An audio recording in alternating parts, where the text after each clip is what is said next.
YouTube is connected.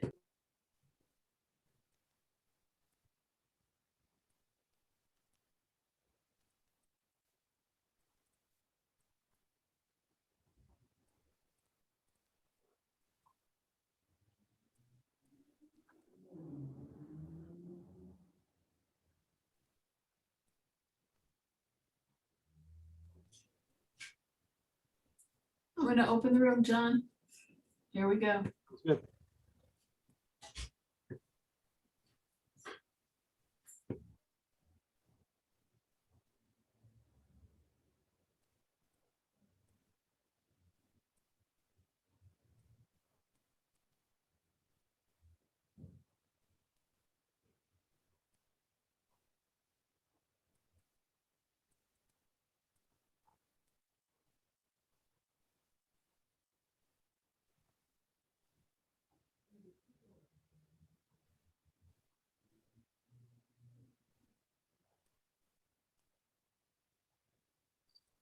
Hello and welcome everyone. Thank you all for coming. I'm John Smalley and I'm a librarian with the San Francisco Public Library. While we're waiting for a few more people to join us, I want to take a moment to acknowledge our community, to tell you about a few of our upcoming programs, and to share with you a few free COVID resources. On behalf of the Public Library, we want to welcome you to the unceded land of the Ohlone tribal people and to acknowledge the Ramaytush Ohlone tribal groups and families as the rightful stewards of the lands on which we reside and work.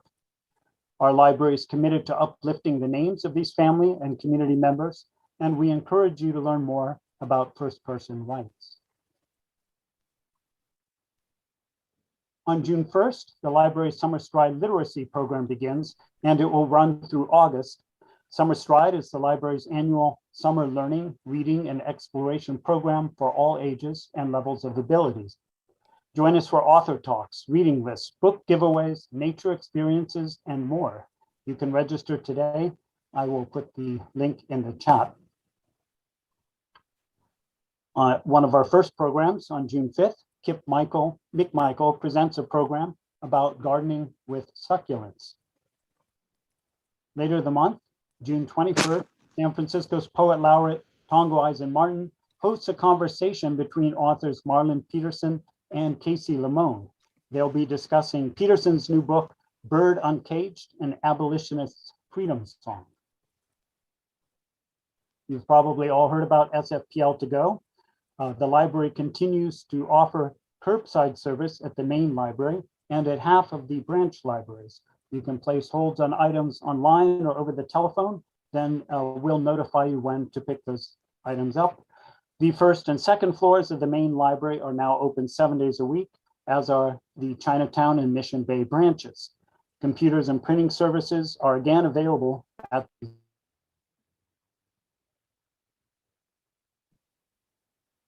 John, you're muted all of a sudden. Sorry about that. Yes, if you live in San Francisco and still need to get vaccinated, you can use these websites to find out where vaccinations are taking place in your neighborhood. I will go ahead and put these addresses in the chat as well. So that concludes my opening announcements. Now I would like to say a few words about this evening's featured poet and translator, Clara Hsu. Clara Hsu is a well-known San Francisco-based poet and translator. She is also an accomplished musician and is the director of the Clarion Performing Arts Center in San Francisco's Chinatown. Clara is one of the city's most gifted poets and is a real force in the performing arts scene. In 2018, Clara presented with the Guqin master David Wong at SFPL's main library, and I've been wanting to bring them back here ever since. If you don't know Clara's work, you are in for a real treat. The library has several of Clara's books in its collection, and I will paste a link to these holdings in the chat. I will also paste a link to the Clarion Performing Arts Center in the chat. Musician David Wong, as I mentioned, is a Guqin master. He runs his own school, Tranquil Arts Center. I will put the address in the chat as well. Now I would like to turn the microphone over to Clara, who will tell you more about today's program. If you have questions or comments, please put those in the chat and the performers will get back to you later. Thank you, John. It's really very nice to be in the same space with David, my very good friend and collaborator. We haven't seen each other for over a year. And tonight we are able to come together at Clarion to do a show, even though it's still, an online show. It's still very exciting. At least the two of us are together. Yes. So tonight's program, it's about Chinese poetry and the Guqin. The Guqin is a very, very special instrument for me because when I recite poetry with it, it just seemed like it brings the words and the music together in a very intricate and deep experience for myself. And the poetry and the Guqin have been together for many, many years, for a long time.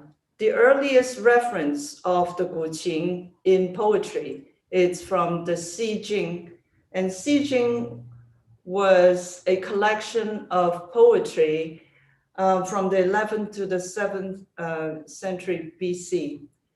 And so to start out with this program, I would like to recite to you a poem from the Shijing that has a reference to the Guqin. And it is called River Hawk. And I'll recite it in Cantonese, then I'll recite it in English. 關關追鈎在河之洲，窈窕淑女君子好逑。參差荇菜左右流之，窈窕淑女吾未求之。求之不得吾未思俗，悠哉悠哉輾轉反側。參差荇菜左右採之，窈窕淑女琴瑟友之。參差荇菜左右摸之，窈窕淑女鐘鼓樂之。Guan Guan cries the waterfowls on the river, and sorry, let me do it again, can't see. Guan Guan cry the waterfowls on the river's islet. A fair and sweet maiden is the gentleman's best match. Jumbles of floating hearts sways beside her left and right. A fair and sweet maiden, she's the wish day and night. Futile is the wish, longing day and night, lost in a reverie, tossing and turning. Jumbles of floating hearts, pluck them left and right. A fair and sweet maiden, befriend her with the zithers. Jumbles of floating hearts, caress them left and right. A fair and sweet maiden, delight her with bells and drums. So instead of using the word Guqin, I use the word zither, but Guqin is one of the zithers. So zither is a more generic name for the instruments. So David, you want to tell people a little bit about the Guqin? Of course. Just a little bit. Yes, don't get me started. The Guqin, as Clara mentioned, it falls into the same kind of generic family as zither. So the Guqin is also referred to as the 7-string zither. Gu in Chinese just means ancient because this is one of China's oldest string instruments dating back over 3,000 years. The Guqin, why Clara feels this affiliation with the Guqin is because the Guqin in the Chinese musical instrument family is one of the predominant instruments that is associated with the Chinese scholar, the poet, the philosopher, the painter, the calligrapher. Most of these people would have played the guqin. So a lot of the music that is written for the guqin is either accompanying poetry, had lyrics for singing, or they were poetic themes, landscape related, flowers and birds, seasons. So these are all the kind of topics that would have been used in Qin music. So the piece that I've decided to play for you tonight is Tune of a Pleasant Evening. And this is one of these kind of poetic, scenic pieces. It's the scholar being inspired by sitting at his studio, looking out into his garden, looking out into nature and watching the moon go by and watching the clouds go by. So this is kind of typical of the repertoire of the guqin. So this is Tune of a Pleasant Evening, Liang Xiao Yin.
So you can see from this music that there is the guqin is really personal expression. And so for each of these ancient Chinese scholars, the music was very much inspired by their surroundings, just like their poetry.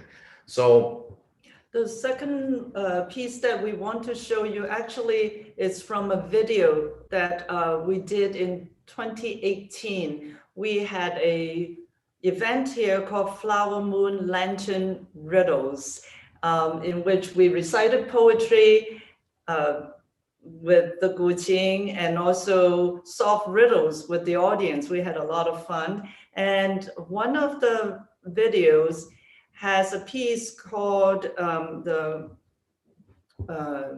Water Princess. The Water Princess. And the Water Princess was written by an ancient poet. His name is Xu Yuan. And it's a very interesting poem in the sense that there is a stop in the middle and predictable expression of in the middle. And it is very, very typical with his poetry. I don't know if it is a form that was used commonly, but all his poems were like that. And in this particular poem, I was reading with Greg Pond, which is a fellow poet, and we had also collaborated for many times.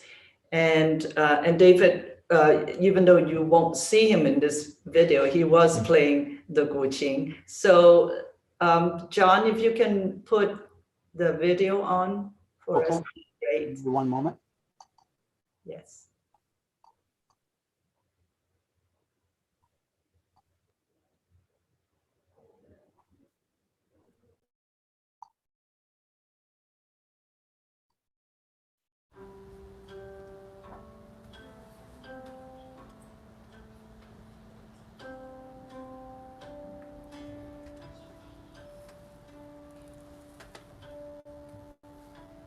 The princess descends, on the north bank, Gazing, gazing, with sadness, weakly blowing, the west wind. making ripples on lit daunting, leaves are falling. Rise upon the nut grass, to see afar. If the fortuitous time, is near. Why do birds gather, among the duckweed? Why do fish nets hung, over the tree branch? River Yun has Angelica, Lee Water has orchids. Thinking of my good sir, dare not speak. In a daze, looking out. Watch the flowing water, in slow motion. Why does an elk eat, in the courtyard? Why does a dragon, reside on water's edge? Morning ride on my horse, by the river. Crossing in the evening, the west bank. Hearing the lovely maiden, summoning. Will rise and ride until all is past. Build a room, in the water. Patch the roof, with lotus leaves. Sweet flag walls, murex courtyard. Pepper flowers strewn, in the pavilion. Cassia beams, orchid purling. Lintels of magnolia, the bedroom. Periwinkle is knotted, as brown. Pleated split basils, spread on the floor. White jade, has wings. Stocked with rock orchids, the aroma. Angelica, in lotus home. Twining, with the best of wild ginger. 100 plants are gathered, to enrich the abode. A fragrant symphony, in every room. The gods of 9 peaks, descend. They arrive, like clouds. I fling my sleeves, into the river. I cast my dress, onto the shore of leaves. From the water mound, pick galleon. To leave them, for the one far away. This time will not, come again. To linger, in leisure.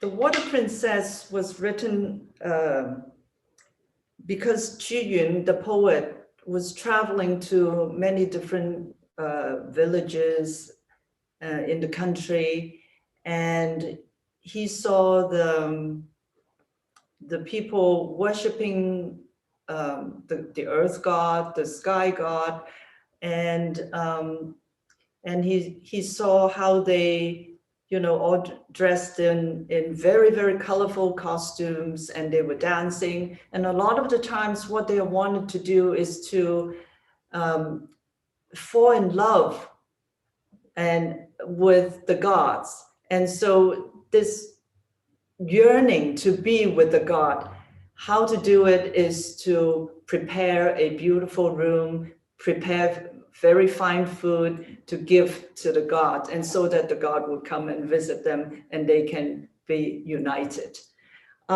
So the next piece that we are doing is called Mulan Qi. So Mulan, everybody knows about Mulan because of Hollywood. but the story of Mulan was really based on a Chinese poem.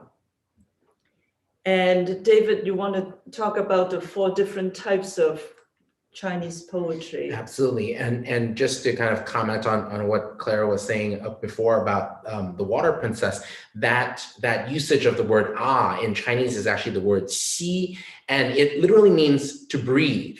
And it is a convention in Chinese poetic form. And so when we look at Chinese poetry, there are 4 kind of major forms in classical Chinese poetry, at least. Mulan Ci is actually a form close to what we consider fu. Fu is interesting. It's a category that is very not completely unique to China, but it's certainly unique in China because it's best translated as kind of prose poetry. There would almost be dialogue within the poetry. And so it can be very, very long. So the closest kind of Western equivalent would be like the Greek epic poetry, because Mulan Ci, Clara's actually going to be reading an abbreviated version of it because it is quite lengthy. And of course, it tells the whole story of Mulan, going to take over her father's place in the army and fighting the barbarian hordes and everything. But once again, this is a form called fu, which is prose poetry, and this is very early, dates back to Han Dynasty, so to the 3rd century. And so this is a very old style of poetry that actually did survive throughout most of Chinese history. So here is Clara. Yeah, so this is one that we think it's closest to what fu is, and I'm just going to recite a little bit of it.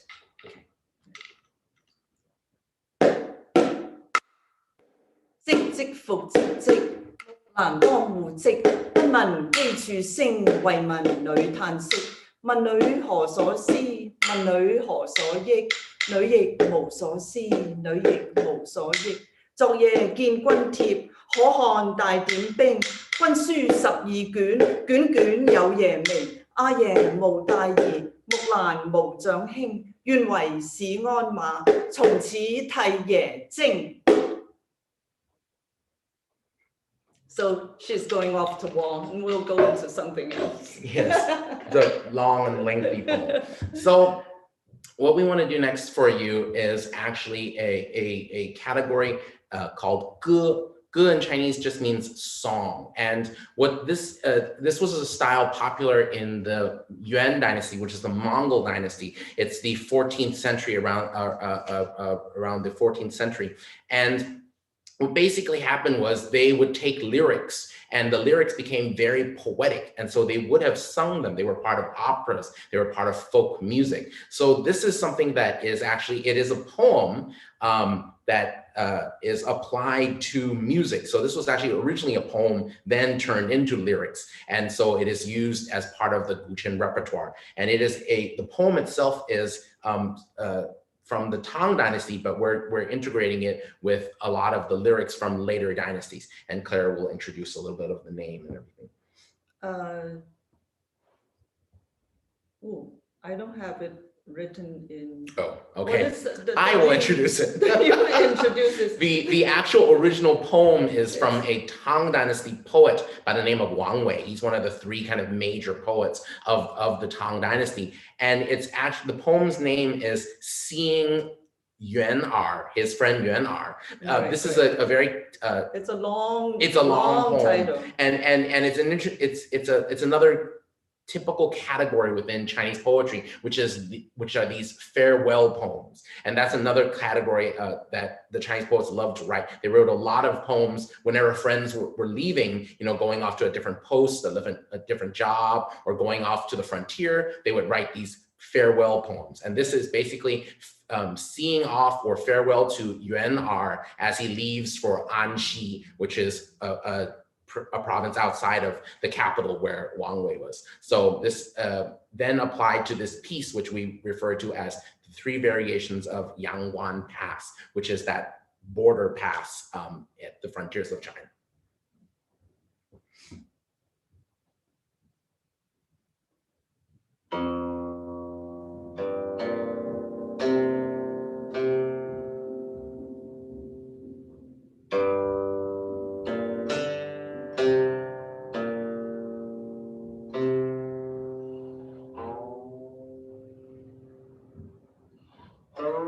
Wei城朝雨入輕塵，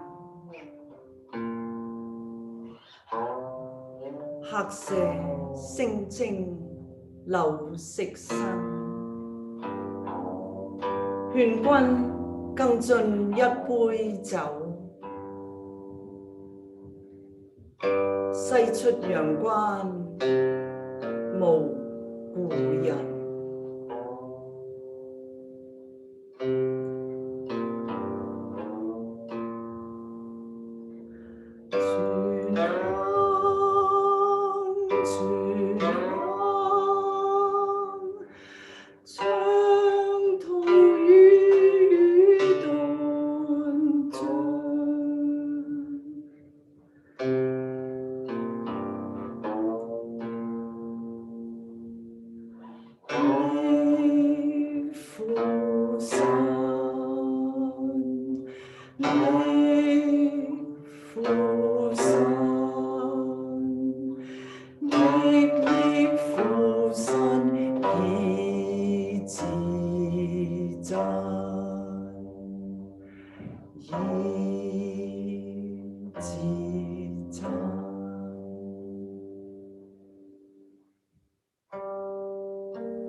Morning rain in Wise City spreads upon the dust.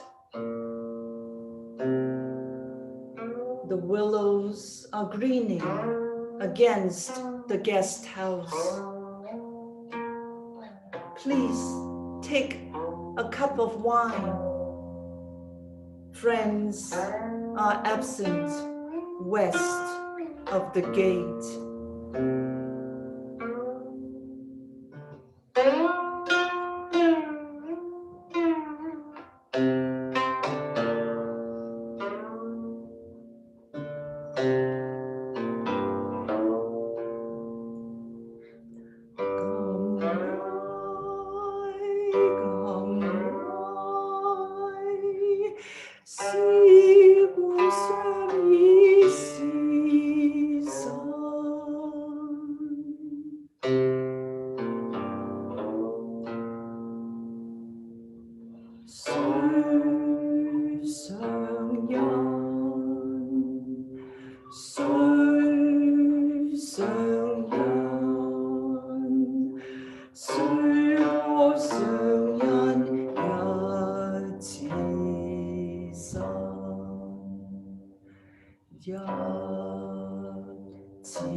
Okay, so we've done fu, we've done ge. Our next category is something called ci.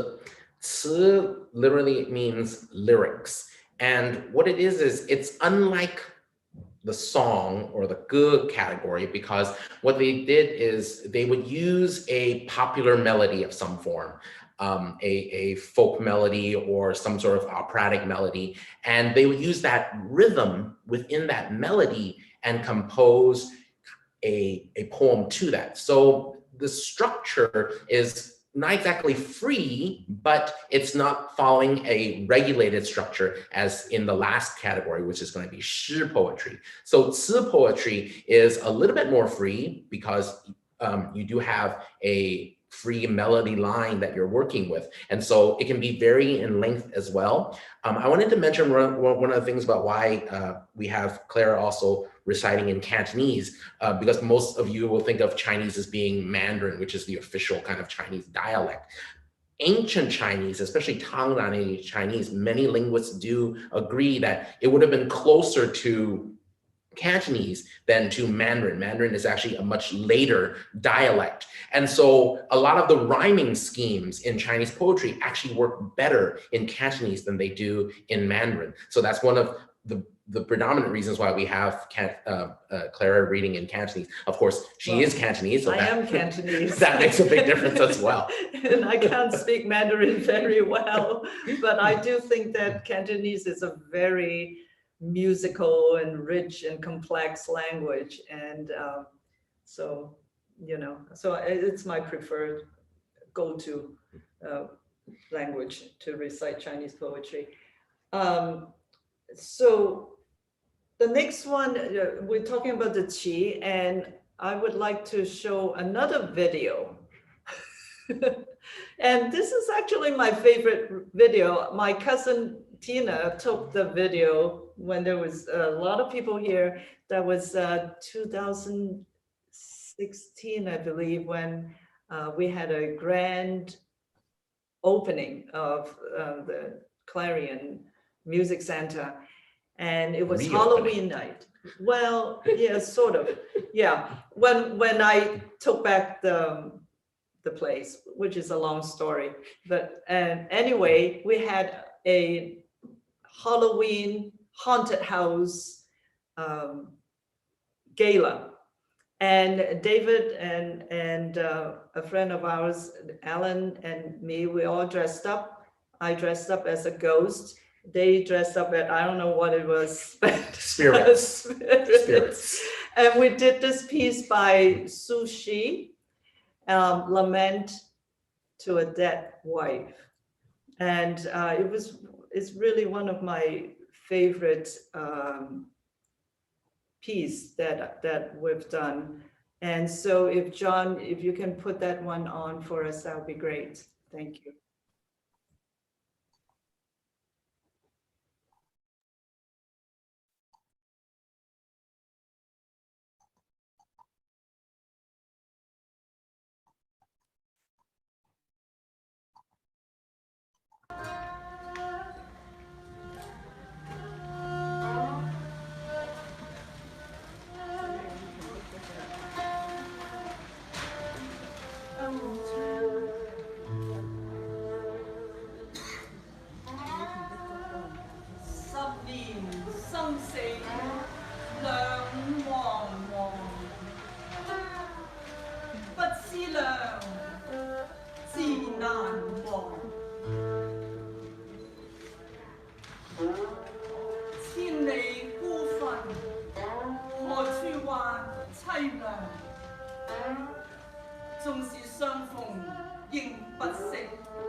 你念長斷處，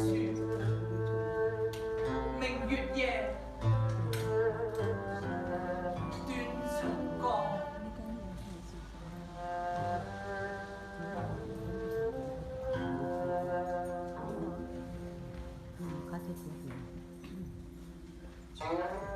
10 years drifting in the boundless realm, life and death unforgotten. Distant, lone grave, nowhere to speak of grief. Incognizant, even if met by chance. Dusty faces, frosty hair.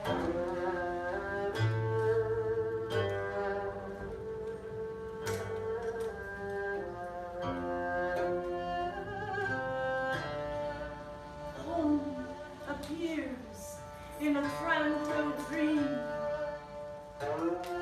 coming before a small window.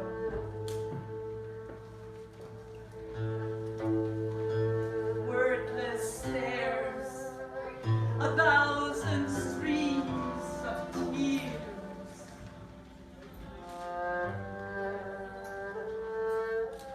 Each year, a gut-wrenching moment. Moonlit nights, stunted pine bridge.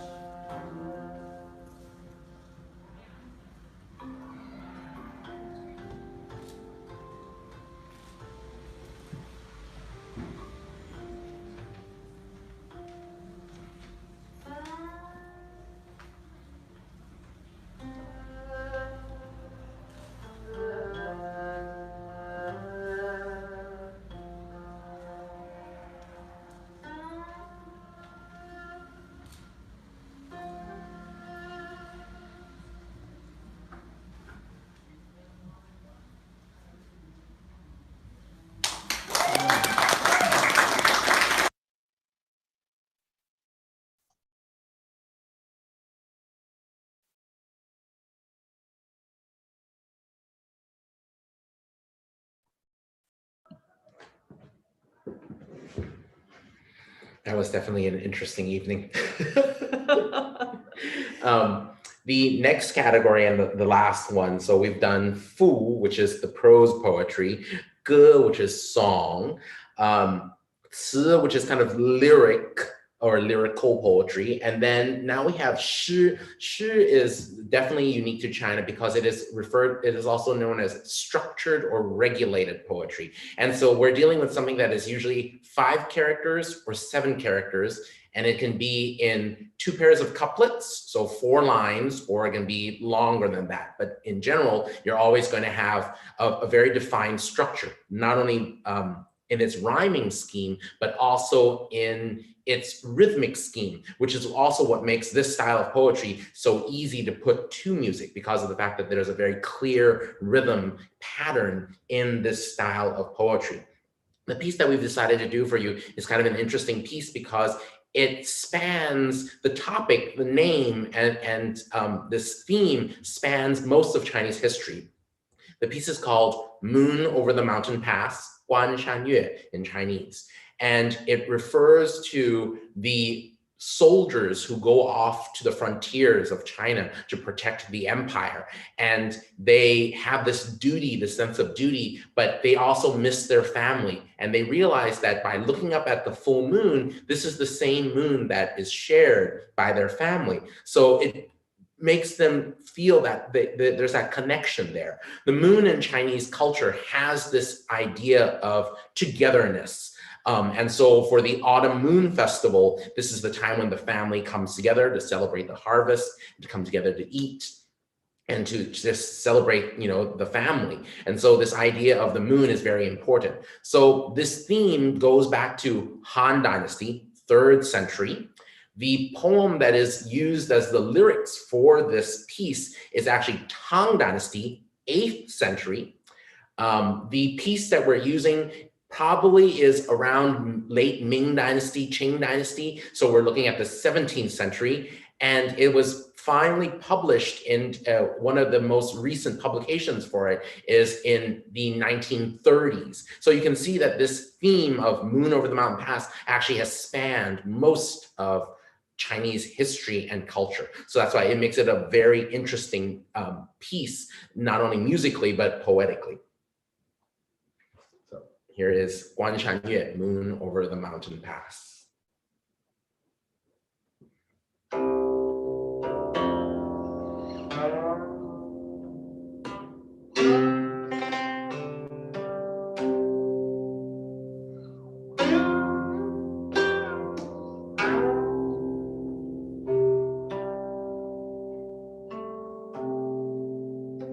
Ming月出天山，蒼茫雲海間，長風幾萬里，吹到玉門關。看下白登道，胡窺青海灣，由來征戰地，不見有人還。書下望邊色，思歸多苦顏。高樓當此夜，嘆息未應下。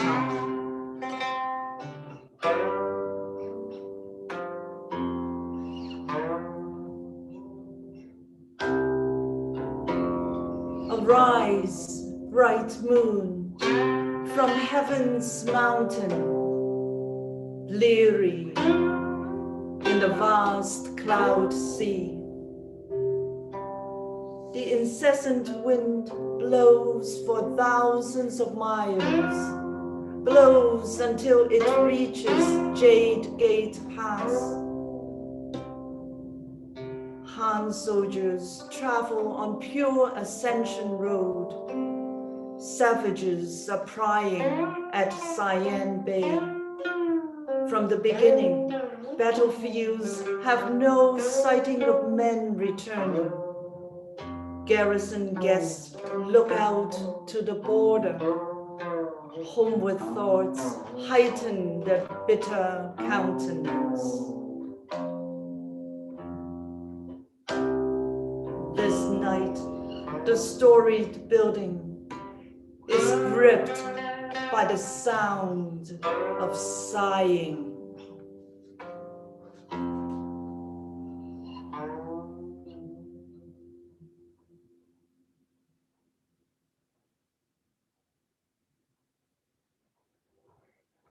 Wonderful. So now we've finished explaining the 4 different types of poetry. We're going to go into something a little bit innovative from our part. Actually, when I decided to do this, I asked David, as I said, do you think the poet would mind what we're doing?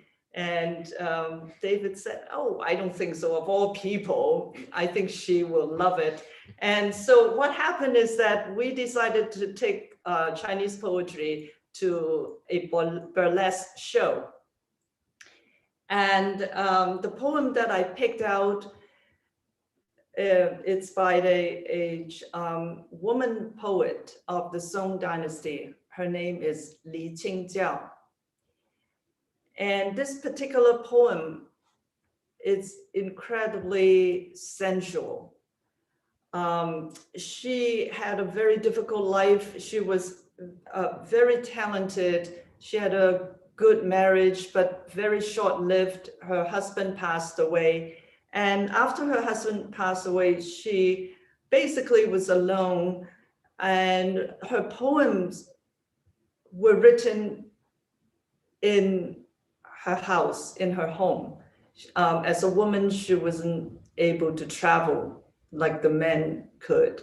And so her poem had a very intimate sense, and it's like talking to another sister, talking to a woman friend, like that kind of intimacy. And in this particular poem, it's called A Cut of Plum Branch. And we decided to do it at a burlesque show at Clarion. So if, John, if you can put that one on for us, that would be great. Thank you.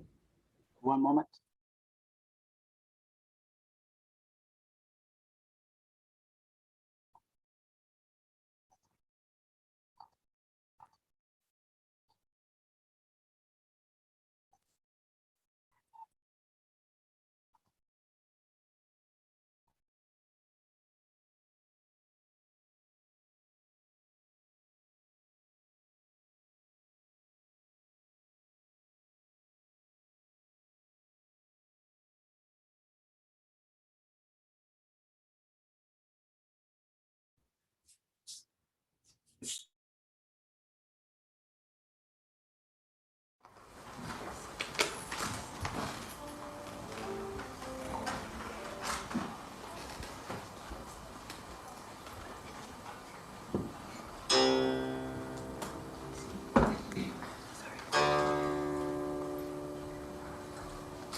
紅藕香殘，玉臉秋。輕解羅裳，獨上蘭州。雲中誰寄錦書來？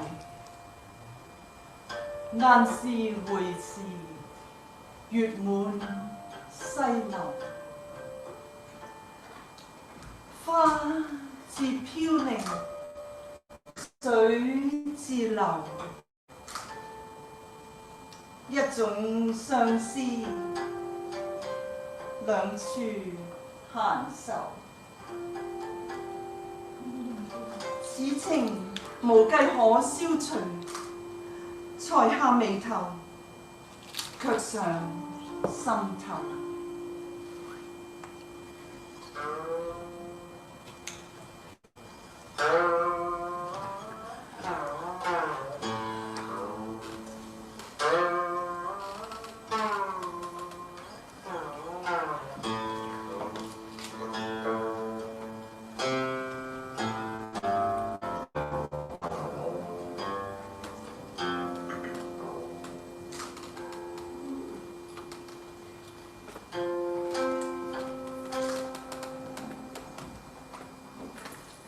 Autumn red lotus, burnt incense, and jade mat.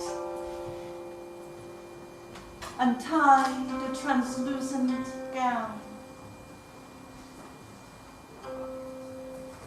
Step onto the orchid boat. Write a message on silk high above the cloud. When the geese return as an ideogram, a full moon fills the west pavilion. Flowers drift and water flows on its own accord. One kind of reverie, two parts of leisurely sadness.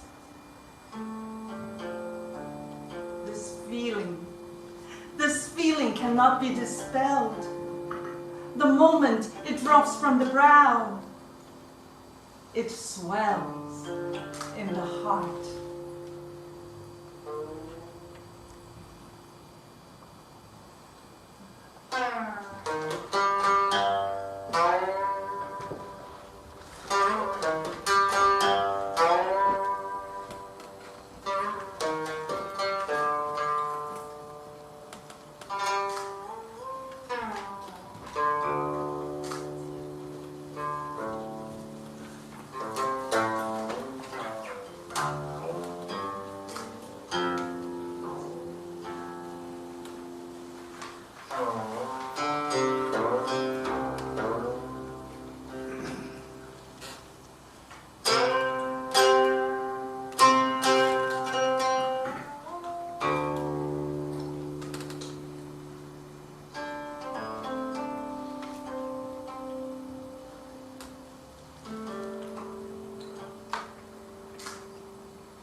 Okay. I hope you enjoyed that. We certainly had fun doing it. So we come to our last piece of poetry and music, and this is called Water Melody, a Burst of Song. It's written by Shijing in the Tang Dynasty.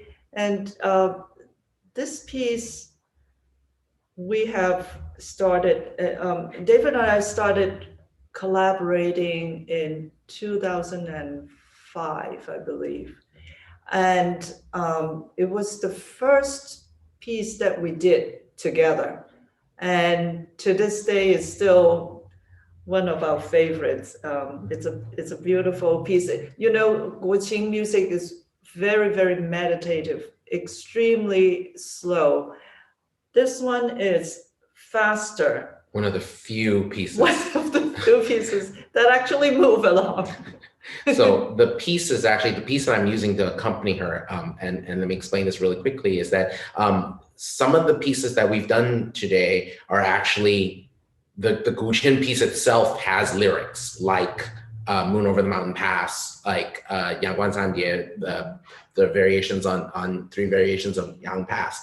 This is a different form because we know that a lot of Chinese poetry would have been set to music, but we've lost that musical score. So one of the things that Clara and I have been doing since 2005 is that, you know, anytime she has a poem that she's translated and that she's working on, she'll kind of read it to me. And I have to think about within my already, you know, my repertoire, what I already have, you know, what can I pair with it? What rhythmically works? What kind of expressively works? Now we've done where I've improvised and kind of composed on the spot as well, but it's always interesting to kind of take a lot of the Guqin melodies and try to fit it into and have it work with that poem. And so this is definitely one of the earliest ones we've done, and still I think was one of my favorites as well, because the piece I'm using is actually a piece called Drunken Song, Jiu Huang, and it works very well with the kind of the energy that is within this poem itself. So we hope you enjoy.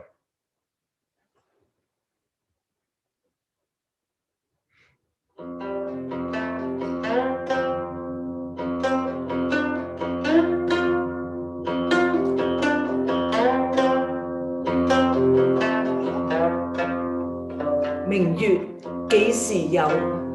把酒問青天。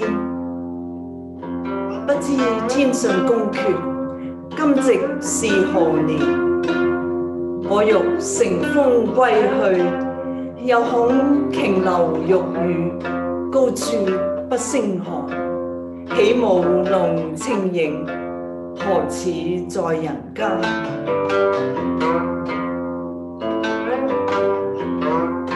轉諸角，低綺戶，照無眠。不應有恨，何事長向別時圓？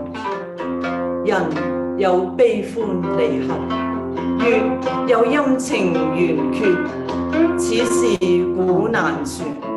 但願人長久，千里共嬋娟。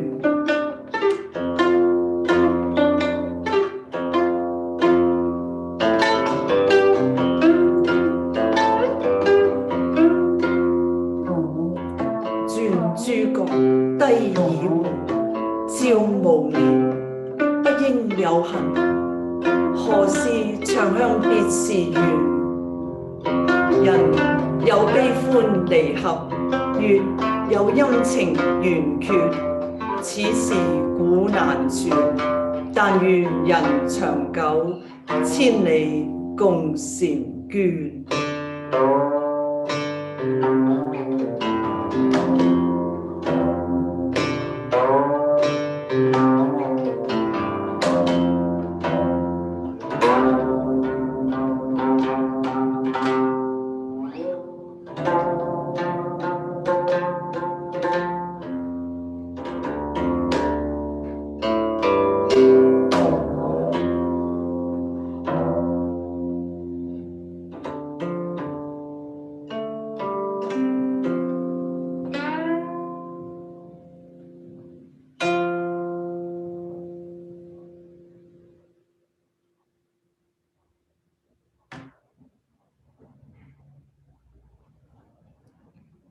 Thank you so much for being here with us. We hope you enjoyed that. We hope you enjoyed it. And David, why don't you tell them a little bit about your book? I'm so excited about it.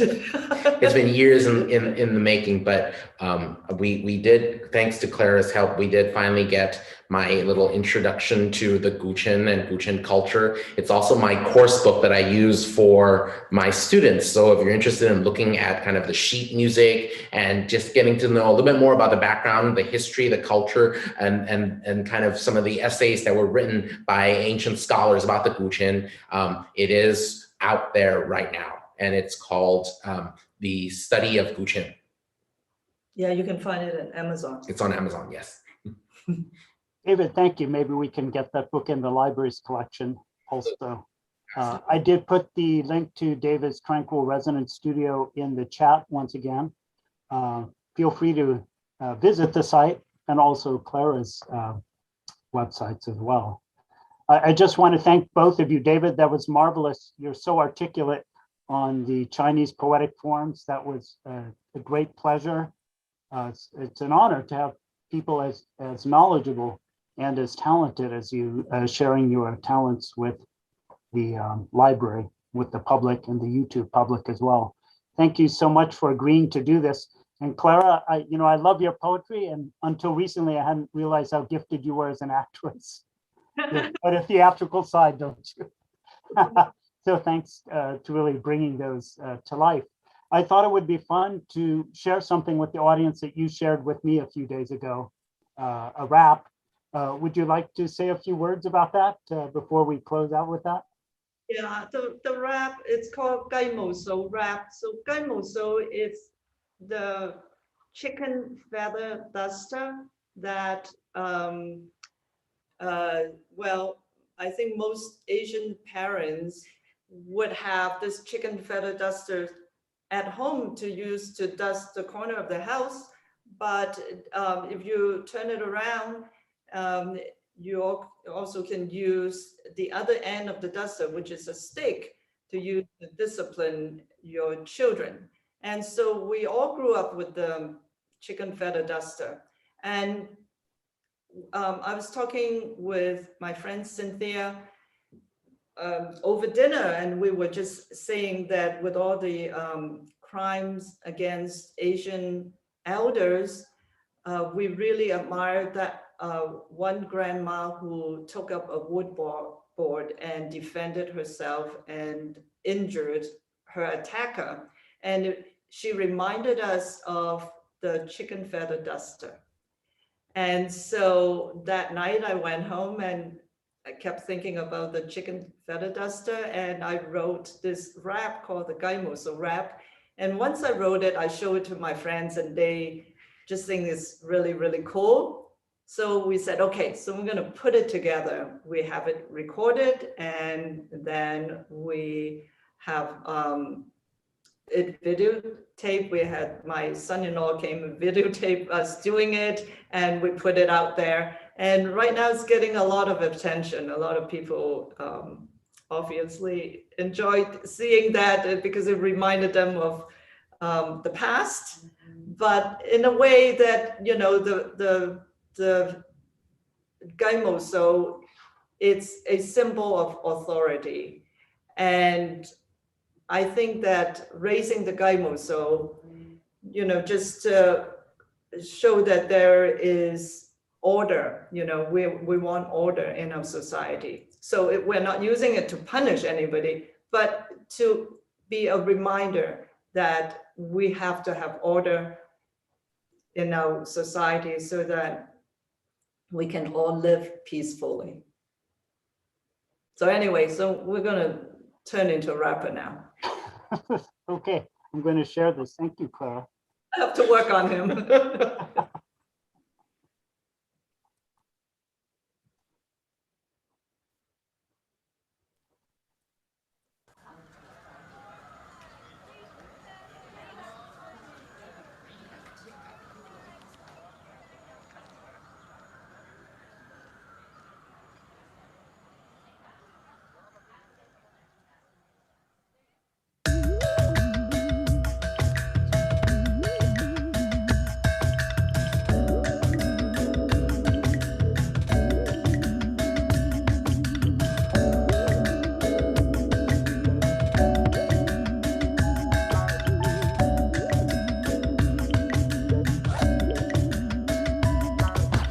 後生仔你咁囂張，因住我條雞毛掃，你唔好喺度扭計仔，因住我條雞毛掃，打打打打打打，因住我條雞毛掃，你蝦我，我蝦返你。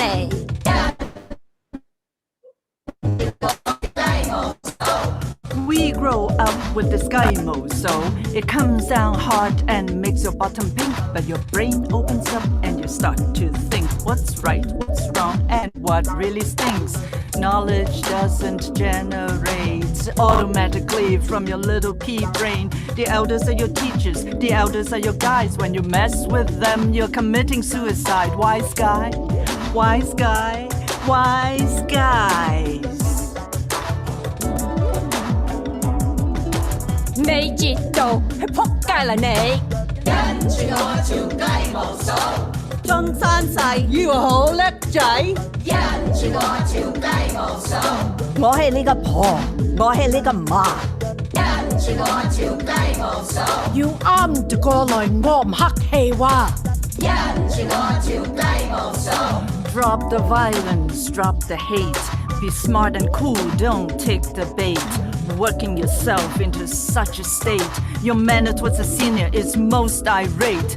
Who's the virus that perpetuates the hate? His mouthpiece is warped and his tongue is forked. When you listen long enough, he'll make you hawk. Would you rather be a dog or would you bark? Da da da da da da，跟住我條雞毛掃。 We're showing, warning, raising, forging a better you in the messy boo-hoo. Showing, warning, raising, forging, bring good to the hood, you'll sleep better too. Da da da da da da， beware beware， 下雞毛掃。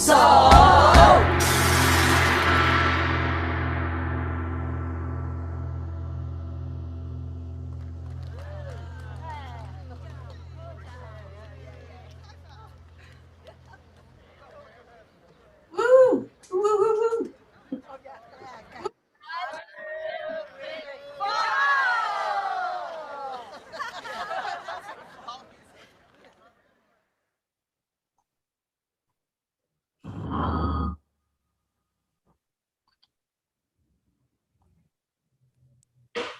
Thank you. Thank you, Clara and David. You. Thank you for inviting us. Thank you, everyone. And this ends our marvelous show. We hope to see everyone again. Please stay in touch. Visit our website, sfpl.org, and check out Clara's books. And please visit David's website also. Thank you. We wish you a good evening. 谢谢。 I unmuted everyone so we can give a big hand. Big round of applause. Yes. Thank Thank you. you, everyone. I'll put it in gallery so we can all see each other really quickly too. There we go. Bye.